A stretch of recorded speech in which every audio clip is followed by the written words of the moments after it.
Nós vamos conversar a respeito sobre a segunda geração romântica, conhecida como a geração do mal do século ou ultrarromântica. A segunda geração romântica foi profundamente influenciada pela poesia do inglês George Gordon Byron. Por isso, é muitas vezes chamada de geração byroniana. Marcada por aspectos negativos, a poesia desse período romântico é permeada dos temas egocentrismo, negativismo, pessimismo, dúvida, desilusão, boemia, exaltação da morte e fuga da realidade. Principais autores da segunda geração romântica: Álvares de Azevedo, Casimiro de Abreu, Fagundes Varela, Junqueira Freire. A segunda geração romântica mantém os traços da primeira geração, exceto o indianismo. Ela foi mais subjetiva, concentrando-se em temáticas como amor, morte, tédio, ironia, sarcasmo. Álvares de Azevedo foi o autor que mais se destacou na segunda geração romântica, principal representante do mal do século. Sua obra é caracterizada pela poesia cerebral, que revela mais de suas leituras do que de sua experiência de vida. Seus poemas falam constantemente do tédio da vida, das frustrações amorosas e do sentimento de morte. A figura da mulher aparece em seus versos, ora como anjo, ora como ser fatal, mas sempre inacessível. Devido à sua morte prematura, Álvares de Azevedo morreu com 20 anos de idade. A produção literária de Álvares de Azevedo foi publicada póstumamente. Merece destaque a antologia poética Lira dos 20 anos, única obra que o poeta preparou para a publicação e que foi somente publicada em 1853. Eu vou ler com vocês um trecho que foi retirado do poema de Álvares de Azevedo. Foi por ti que no sonho de ventura a flor da mocidade consumi, e às primaveras digo adeus tão cedo, e na idade do amor envelheci. 20 anos, derramei-os gota a gota num abismo de dor e esquecimento, de fogosas visões nutri meu peito. 20 anos, não vivi um só momento. Esse poema de Álvares de Azevedo apresenta todas as características que eu mencionei em relação ao autor. O poema fala de uma frustração amorosa muito grande. A mulher amada aparece como uma figura fatal. E o poeta está mergulhado numa tristeza profunda e solidão. Terceira geração romântica, chamada de geração condoreira. A terceira geração romântica é caracterizada pela poesia libertária e social.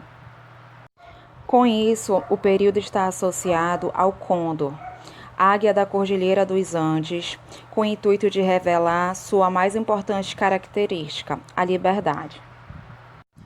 Importante notar que nessa fase, a busca pela identidade nacional ainda continua, não só focada nas etnias europeia e indígena, mas também na identidade negra do país. Autores da terceira geração romântica: Castro Alves, Souza Andrade. A principal característica da terceira geração romântica é a preocupação com os problemas sociais, tendo como objetivo denunciar as injustiças e lutar pela liberdade.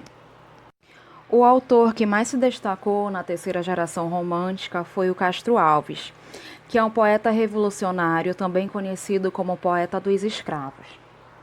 Poeta da liberdade e da denúncia das desigualdades sociais. Um dos temas frequentes dos poemas de Castro Alves é a abolição da escravatura. Poemas líricos amorosos, visão do amor e da mulher mais sensual. As mulheres são mais concretas, mais materializadas, mesmo sendo sempre belas e perfeitas. Poesia lírica, experiência amorosa em sua plenitude sentimental e carnal. Nas poesias líricas de Castro Alves, o amor deixa de ser platônico, ele é mais real, mais carnal. Poesia social. A poesia social de Castro Alves é marcada por uma poesia muito próxima do discurso, com ênfase na oratória, na arte de discursar, e abandono da retórica, das regras, mas com grande poder de significação. Principais obras de Castro Alves. Seu poema abolicionista mais famoso é O Navio Negreiro. Escreveu os seguintes livros de poesia: Espumas Flutuantes, A Cachoeira de Paulo Afonso, Os Escravos.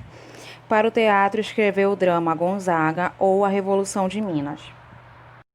Eu escolhi o poema A Canção do Africano para fazer a leitura com vocês. Lá na úmida senzala, sentado na estreita da sala, junto ao braseiro no chão, entoa o escravo seu canto, e ao cantar, corre-lhe em pranto, saudades do seu torrão. De um lado, uma negra escrava, os olhos no filho crava, que tem no colo a embalar.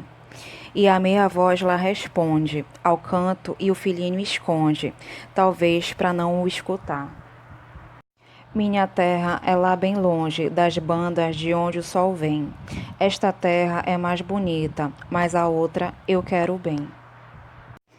Essas 3 estrofes que eu retirei do poema A Canção do Africano, Castro Alves mostra a condição do negro, que na África era livre e no Brasil um mero cativo. Mostra a solidão de um povo oprimido, numa terra estranha. O poeta dá voz ao escravo. O que tem de mais significativo no poema A Canção do Africano, na minha opinião, é que o poeta deixa os escravos contarem suas aflições e nostalgias. Ele dá voz a um povo numa época onde eles não têm voz, numa época em onde eles são explorados, torturados, escravizados, né? E eu espero que vocês percebam que esse poema é muito atual, né? Que muita coisa não mudou. Na segunda estrofe, que ele relata o medo da mulher negra, isso é muito atual. Acho que tem 2 meses que eu vi uma reportagem no Fantástico de como as mães negras orientam seus filhos negros a se portarem em público com medo da repressão, com medo do racismo, com medo mesmo deles serem torturados de alguma maneira, deles serem marginalizados e excluídos. Infelizmente, esse poema ainda é muito atual e vocês, como estudantes, né, de literatura, podem usar isso para combater, né, o racismo, o preconceito, podem usar a literatura para isso. É isso, pessoal. Com isso eu encerro esse conteúdo e até o nosso próximo encontro.